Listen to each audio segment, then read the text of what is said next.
Laetitia Hallyday fait de nouveau un pas vers David et Laura en renonçant à faire appel de la décision du TGI de Nanterre.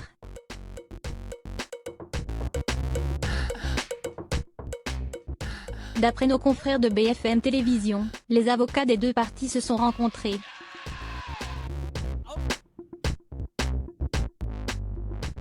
Allons-nous vers une négociation? L'heure est enfin à l'apaisement. Comme cela a été révélé par BFM Télévision, Laetitia Hallyday a renoncé à faire appel de la décision du tribunal de grande instance de Nanterre qui s'était déclaré compétent pour régler l'affaire autour du testament de Johnny Hallyday.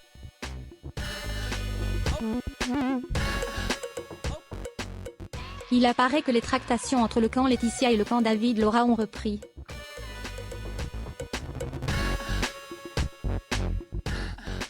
Comme rapporté par nos confrères, les avocats des deux parties se sont rencontrés jeudi 10 octobre, pour la première en un an hors tribunaux, et ont eu une réunion constructive.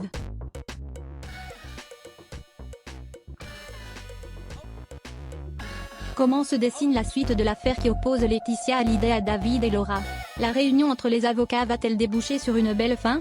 Rappelons que les deux camps ont déjà tenté de négocier entre eux sans passer par la voie judiciaire, en vain.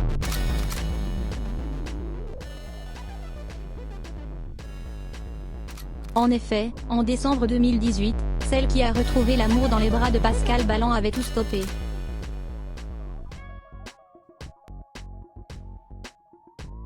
La journaliste Armelle Mehani avait rapporté des paroles des avocats de Laetitia sur Énergie 12.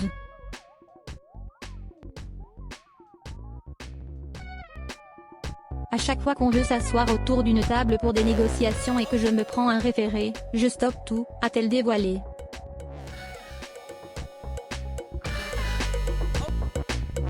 Une décision radicale confirmée par Pierre Billon, l'ancien producteur de Johnny Hallyday. Elle est blessée, ils ne l'ont pas laissé faire son deuil.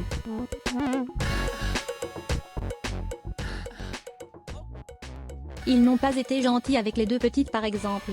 Laetitia Hallyday semble vouloir l'apaisement dans cette histoire.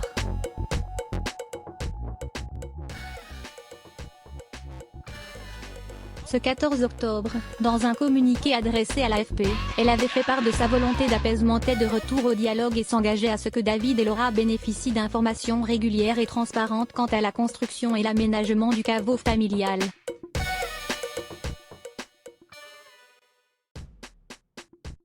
Un premier pas vers les aînés du rocker qui a été très commenté.